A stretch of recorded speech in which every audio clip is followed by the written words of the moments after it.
Shalom, perkenalkan nama saya Areni De Jesus, NIM 1.2022.0099,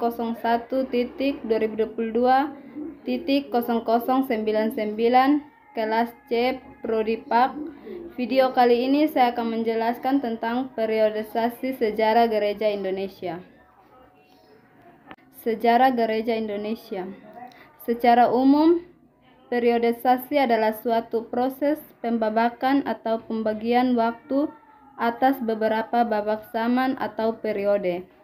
Dalam sejarah gereja Indonesia, periodisasi berarti suatu usaha dalam membagi-bagi masa sejarah gereja itu menurut batas-batas waktu tertentu. Cara pembagian periode itu ada bermacam-macam.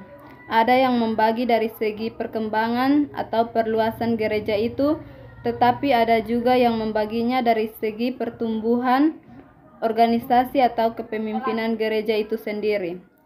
Tokoh Van den En menggunakan periodisasi yang berdasarkan pada segi sejarah gereja yang digabung, sehingga dengan demikian dia membagi sejarah gereja di Indonesia dalam dua zaman besar.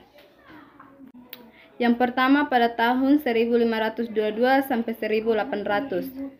Pada periode ini negara Portugis dan Fort memainkan peranan penting dalam perluasan dan pemerintahan gereja di pihak lain. Pekabaran diselenggarakan oleh suatu lembaga gereja dan membawa serta dengan ibadah dan ajaran yang berlaku di dalam gereja itu. Pendekatan terhadap agama dan kebudayaan yang mereka temukan di Indonesia bersifat negatif semata-mata, dan orang Indonesia tidak ikut serta dalam kepemimpinan gereja. Organisasi gereja bersifat hierarkis dan dipimpin oleh orang-orang Barat. Sekitar tahun 1800, sejarah gereja di Indonesia memasuki suatu babak baru. Pada masa 1800 sampai 1930-an merupakan periode tersendiri dan dapat dibagi menjadi dua babak. Yang pertama pada tahun 1800 sampai 1860, yang kedua pada tahun 1860 sampai 1930.